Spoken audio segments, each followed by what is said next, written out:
राम जी राम, जय श्री कृष्णा। नवरात्रा की बहुत बहुत शुभकामनाएं।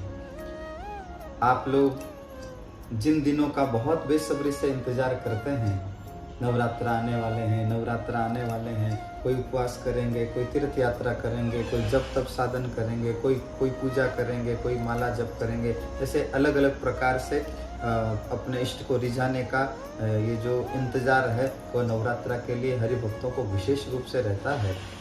हालांकि हरि भक्त के लिए तो हर दिन पूजा आराधना का श्रेष्ठ दिन होता ही है, पर ये नवरात्रा के दिन अपने आप में बहुत विशेष दिन होते हैं। इस बार भी आप हम सबको शारदीय नवरात्रा पर अपने अपने इष्ट को रिझाने का अवसर प्राप्त हुआ ही है और आपने ये प्रयास जरूर किया ही होगा।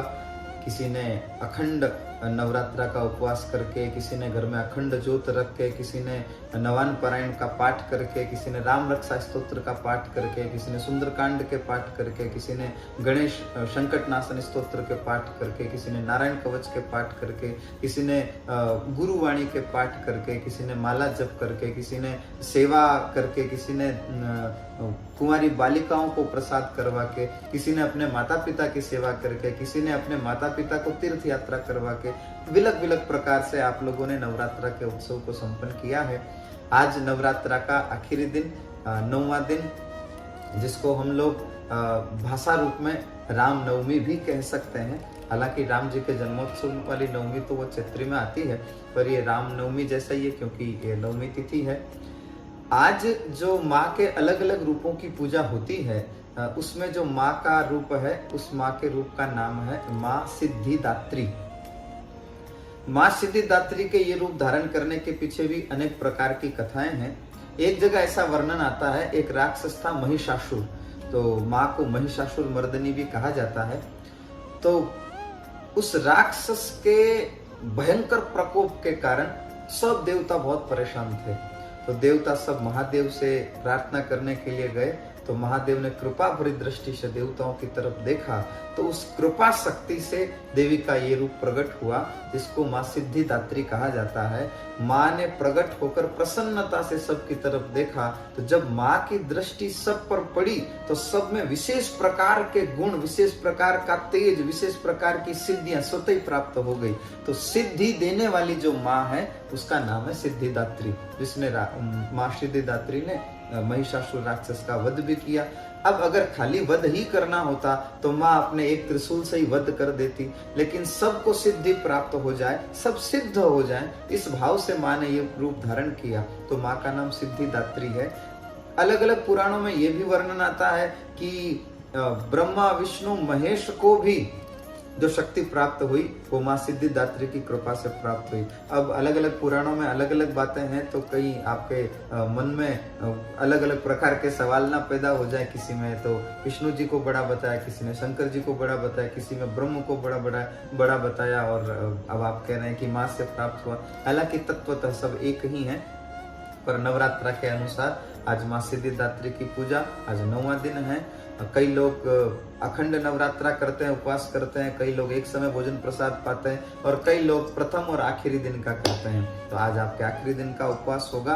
आज आप उपवास खोलें, अब माँ को भी भोग लगाएं, आप स्वयं भी प्रसाद पाएं, या आपने अपने जिष्ट इष्ट जो भी आपके इष्ट हैं उनकी आराधना की हो, उनको भोग लगा कर पाएं। उससे पहले आपसे प्रार्थना है, हो सके तो आपके बनाए हुए भोजन से किसी और की, अनजान की, हो सके तो किसी गरीब की, किसी मांगने वाले की, क्योंकि हमें लगता है कि ये दुनिया में मांग रहा है, लेकिन बनाए हुए तो सब उस परम तत्व परम पिता परमात्मा के ही हैं। उसको रिझाने के लिए उनके बनाए हुए अगर रिझ जाए तो वो बहुत अच्छे से रिझता है।